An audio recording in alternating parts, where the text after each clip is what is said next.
Ibu,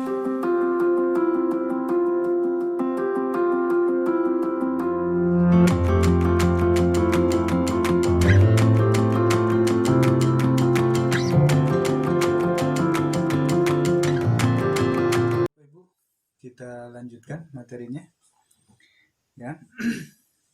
Bapak Ibu, setelah kita tadi mempelajari tentang prinsip-prinsip melayani lansia dan sebagainya, kita lanjut selanjutnya yaitu kita juga Bapak Ibu perlu memahami tentang tipe-tipe lansia lanjut usia ya.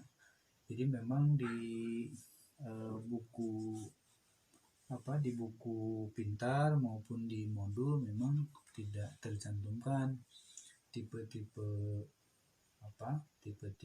lansia itu, tetapi setelah saya mencoba mempelajari, mencari informasi tentang tipe-tipe lansia itu sebetulnya memang banyak, tapi saya ngambil salah satu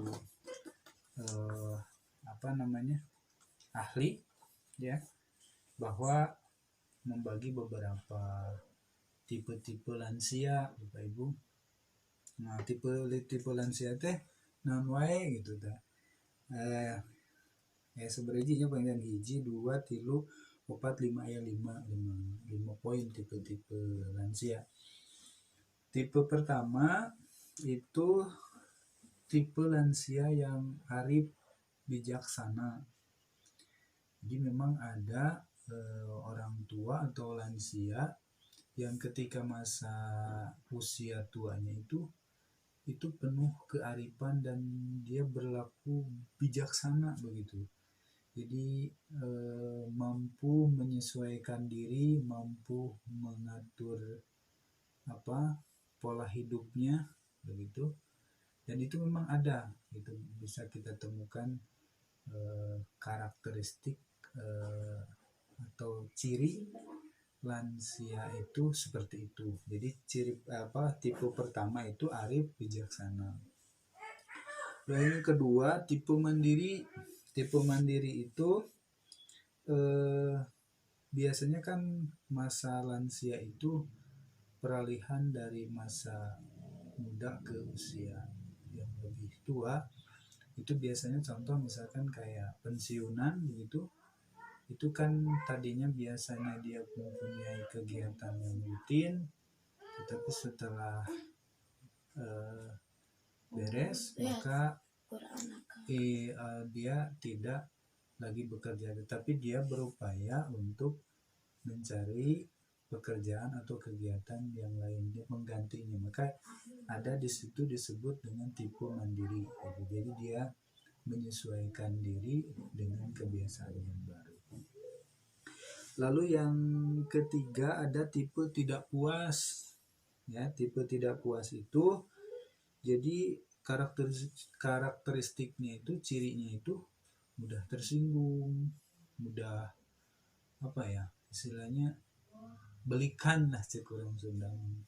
Itu tipe yang tidak puas. Kenapa tidak puas? Karena merasa diri menjadi lemah, merasa diri menjadi kalau tadinya ganteng jadi keriput, tadinya cantik jadi peot gitu. Nah, itu yang termasuk dengan tipe tidak puas. Selanjutnya Bapak Ibu itu tipe pasrah, tipe yang keempat.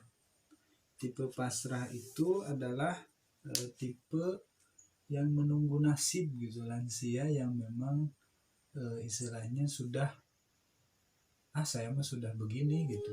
Jadi menunggu nasib, terus punya prinsip habis gelap terbitlah terang begitu. Jadi saya sudah merasakan masa muda dan sekarang masa tua, dia tinggal menunggu berakhir begitu. Kalau dalam episode film tinggal nungguan tamat begitu. Itu yang dimaksud dengan tipe pasrah. Dan itu memang ayah Bu, Bapak Ibu lansia seperti itu. Jadi masa usia itu dia menikmati masa akhir-akhir saja.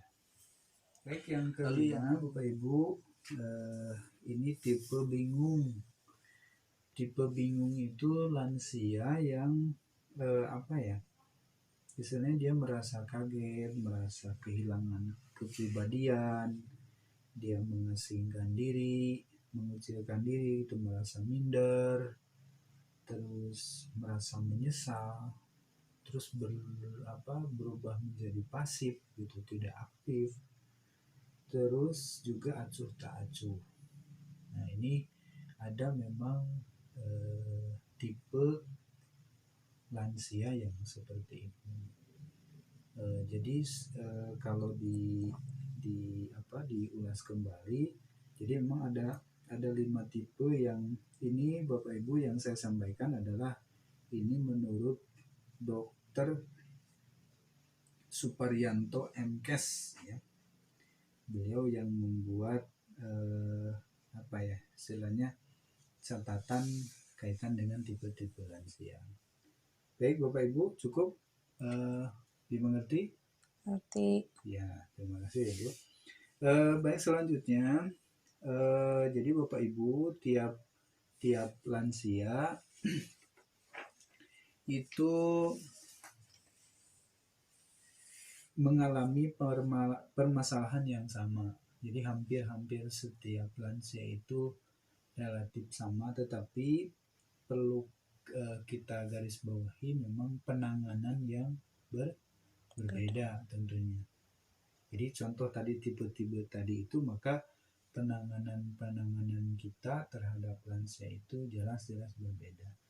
Jadi penanganannya harus sesuai dan pas begitu penanganan.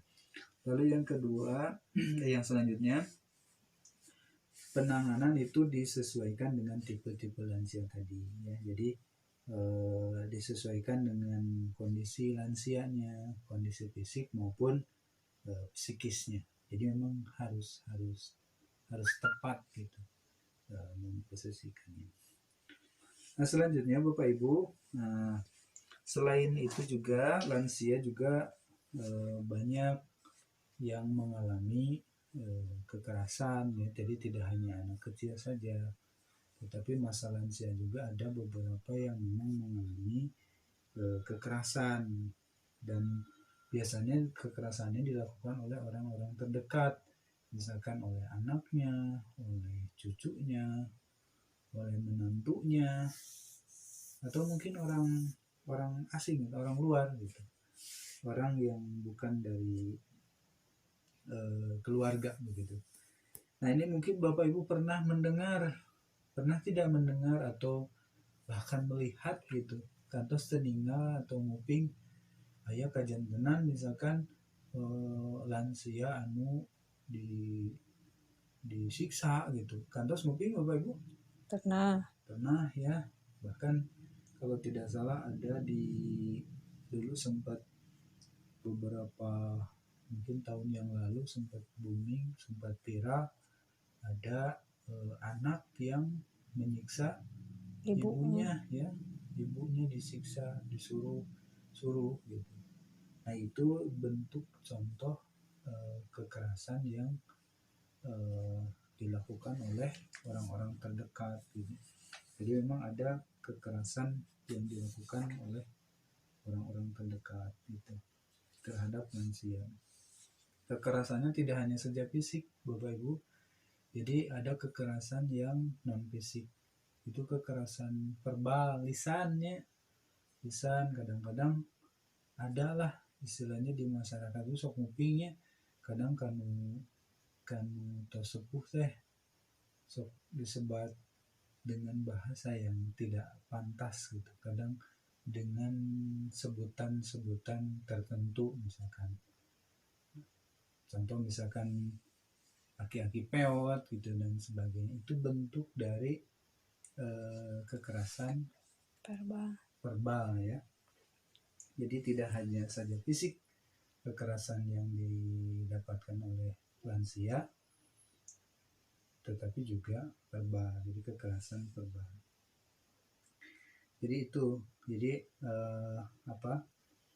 kekerasan yang diterima oleh lansia sekali lagi bukan hanya saja fisik, tetapi verbal atau lisan yang dilakukan oleh orang terdekat ataupun orang asing.